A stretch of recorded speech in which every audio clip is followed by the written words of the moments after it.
ಜಿಲ್ಲೆಯ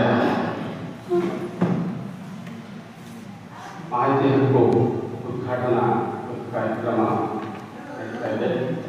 ಇದರಲ್ಲಿ ಭಾಗವಹಿಸಿದಂಥ ಎಲ್ಲ ಮುಖಂಡರಿಗೂ ನಮಸ್ಕಾರಗಳು. ಮಾಹಿತಿ ಹಕ್ಕು ಅಂದರೆ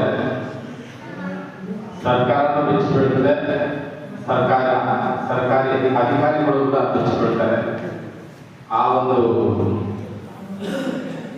ಮಟ್ಟಕ್ಕೆ ಈ ಒಂದು ರಾಜ್ಯದಲ್ಲಿ ಈ ಸಂಘಟನೆ ಬೆಳೀತಾ ಇದೆ. ಈ ಸಂಘಟನೆ ಬೆಳೀತಾ ಇರಬೇಕು. ಈ ಸಂಘಟನೆಯಲ್ಲಿ ಇರುವಂತಹ ಪ್ರತಿಯೊಬ್ಬ ಸದಸ್ಯರು ಕೂಡ ತಮ್ಮ ಹಕ್ಕನ್ನು ನಾವು ಕೇಳಬೇಕು. ಯಾಕಂದರೆ ವಿಧಾನಸೌಧದಲ್ಲಿ ಏನು ಬಂದಿದ್ದಾರೆ, ಸರ್ಕಾರದ ಕೆಲಸ ದೇವರ ಕೆಲಸ ಅಂತ ಈಗ ಹಂಗಾಗ್ತಾ ಇಲ್ಲ. ಮುಂದೆ ಬರುವಂಥ ದಿನಮಾನಗಳಲ್ಲಿ ಯಾವ ರೀತಿ ಬರೀಬೇಕು ಅಂತಂದ್ರೆ ವಿಧಾನಸೌಧದ ಮೇಲೆ ಸಾರ್ವಜನಿಕರ ಕೆಲಸ ದೇವರ ಕೆಲಸ ಅಂತ ಬರೀಬೇಕು. ಯಾಕಂದ್ರೆ ಸಾರ್ವಜನಿಕರ ಕೆಲಸ ಮಾಡಿದ್ರೆ ದೇವರ ಕೆಲಸ ಮಾಡಿರ್ತಾರೆ. ಇವತ್ತೇನು ಲಂಚ ಅನ್ನೋದು ಸಾಮಾನ್ಯವಾಗಿರುತ್ತೆ.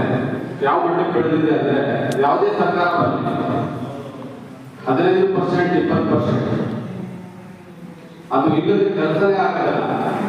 ಆ ಮಟ್ಟಕ್ಕೆ ರಾಜ್ಯದಲ್ಲಿ ಎಲ್ಲಾದ್ರೂ ನೋಡ್ರಿ, ಯಾವುದೇ ಶಾಸಕರ ಹತ್ರ ಹೋಗ್ರಿ 15% 20%, ಯಾವುದೇ ಸದಸ್ಯರ ಸರ್ಕಾರಿ ಅಧಿಕಾರ ಹತ್ರ ಹೋಗ್ಲಿ ಅವ್ರ ಹತ್ರ ಕೂಡ ಲಂಚ ಇಲ್ಲದೆ ಯಾವುದು ಕೆಲಸ ಆ ಸರ್ಕಾರದಲ್ಲಿ ನಡೆಯುತ್ತಿಲ್ಲ.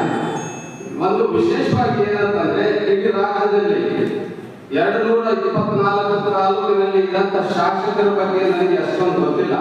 ಬಟ್ ವಿಜಯನಗರ ಅದರಲ್ಲಿ ಏನು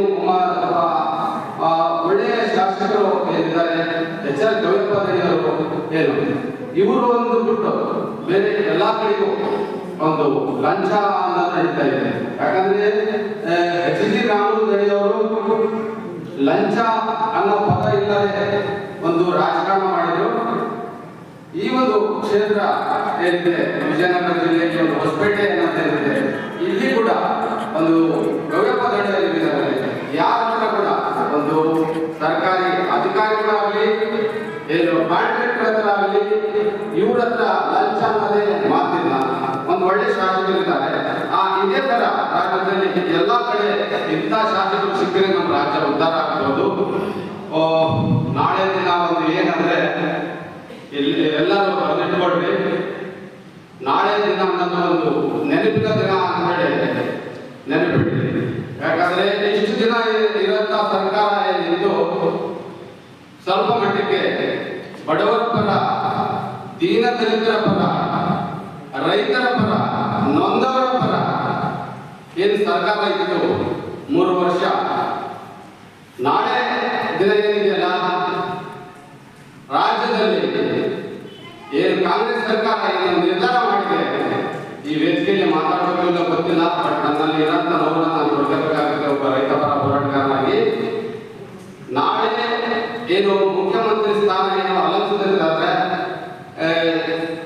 ಮುಖ್ಯಮಂತ್ರಿ ಸ್ಥಾನ ಒಂದು ಕಾಂಗ್ರೆಸ್ ಪಕ್ಷ ಯಾರಿಗೆ ಕೊಡ್ತಾ ಇದೆ ಅಂತಂದ್ರೆ ಗುಂಡಾ ರಾಜಕೀಯ ಏನು ಮಾಡ್ತಾ ಇದ್ರು ಅಂದವರು ಕೈಯಲ್ಲಿ ಒಂದು ನಾಳೆ ಮುಖ್ಯಮಂತ್ರಿ ಸ್ಥಾನ ಹೋಗ್ತಾ ಇದೆ.